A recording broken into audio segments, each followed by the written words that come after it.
come to Rob soon. Right now, she's across the aisle judging the project by Peter and Patty Perfect. I can tell Rob Slob is nervous. He normally smells like garbage, but when he gets tense, he smells like garbage and a lot of other things you don't want to think about. The poor guy can't help it. He thinks he'll take a bath sometime, and maybe that will help.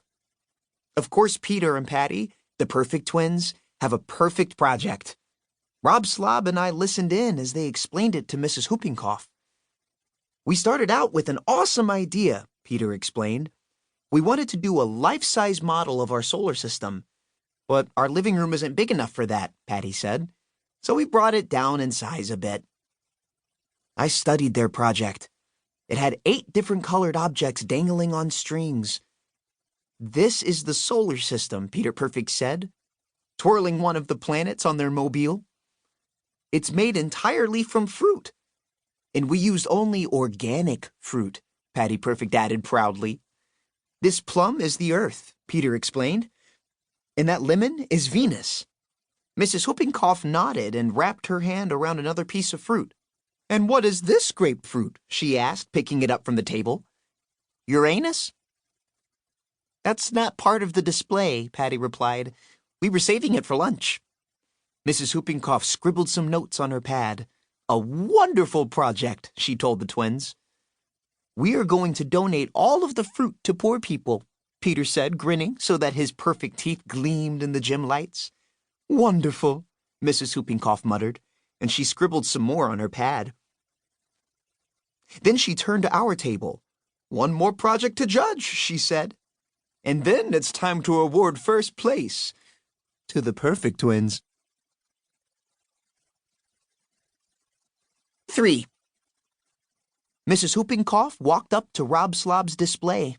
She sniffed the air and made a disgusted face. People do that a lot when they get close to Rob. They can't help it. He stinks. Our teacher gazed down at Rob's display case. She murmured, and read the description he printed out. Strange minerals. Rob burped. I've been collecting them for a long time, he told her. Mrs. Whoopingcough ran her finger along the top of the case, studying the little mineral deposits. Wow, I like the green ones, she said. And that purple one is quite unusual, too. Rob grinned.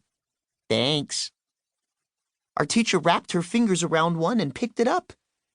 She brought it close to her face, then sniffed. And where does this brown mineral come from? From my nose, Rob said. I pulled them all from my nose. They're boogers. The brown glob dropped from her hand, bounced on the table, and landed on the floor. Mrs. Whoopingcough opened her mouth wide, and a sound came out, something like, Gah!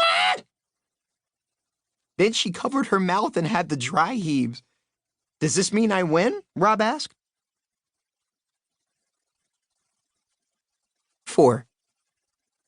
Well, the perfect twins won first place for their organic fruit solar system mobile. They win first place in everything because they're perfect. I feel bad for Rob Slob. He worked hard on his science project. I'd seen him up late at night with a red, sore nose putting the finishing touches on his collection. The poor guy was so disappointed, he began to eat some of his minerals. Sad. But I couldn't stick around to cheer him up. I am in a mad rush because my friends and I are in deep doo-doo right now. I need trouble spelled with a capital Y-I-K-E-S. And I have to get home and warn them before I explode. What's wrong with 10 kids living in a house all by ourselves? And who needs parents anyway? Parents are total pains. Am I right? Just nod your head. Sure, we're messy and loud and crazy, and we scream a lot and laugh like baboons and fight and throw things and ride our scooters on the roof and make rude sounds and don't smell great and paint things on people's garages. But we're not bad kids. We just don't know any better. So today I heard a rumor in school that Mr. and Mrs. Perfect, Peter and Patty's parents, are going to come to our house and check us out. And if they find out we don't have parents, it could be a disaster. We could lose our house. We could lose our freedom. We could even lose our soft-serve swirl ice cream dispenser.